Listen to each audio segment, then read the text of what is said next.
Turn on the news in South Korea and you might feel like you're watching two different countries. Same events, same politicians, completely different stories. So people start asking, is the Korean media propaganda? It's a dangerous word. Propaganda doesn't just mean bias. It implies intention, control, manipulation, and agenda. And in Korea, that accusation comes from both sides. To understand this, we need to start with a simple truth. South Korea does not have a single unified media narrative. It has competing ones. On one side, there are conservative-leaning outlets like TV Chosun and Chosun-ilbo. They tend to emphasize national security, economic stability, criticism of progressive policies. Their supporters argue these outlets defend realism and common sense. Their critics say they amplify fear and protect entrenched interests. On the other side, there are more progressive-leaning outlets like Hankyoreh and MBC. They often focus on social justice, government accountability, corporate and institutional criticism. Their supporters say they speak truth to power. Their critics say they push ideological narratives. This is where the comparison comes from. Korea's Fox News versus CNN. Not because they are identical to Fox News or CNN, but because people experience them the same way, as parallel realities.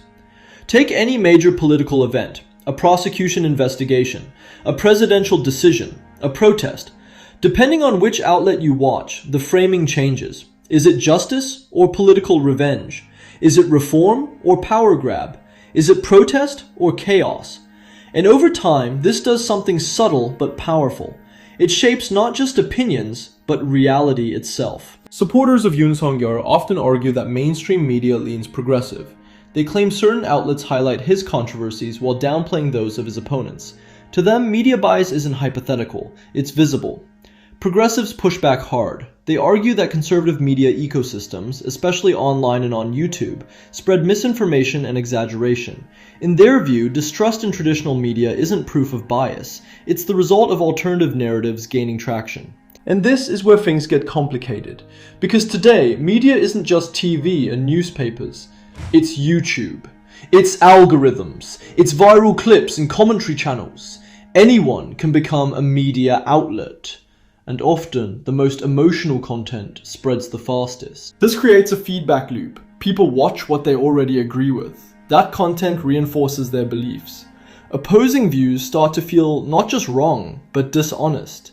So when someone says the media is propaganda, what they often mean is, the media I don't trust is lying.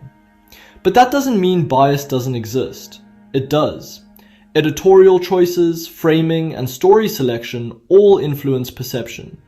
Even without malicious intent, media shapes narratives.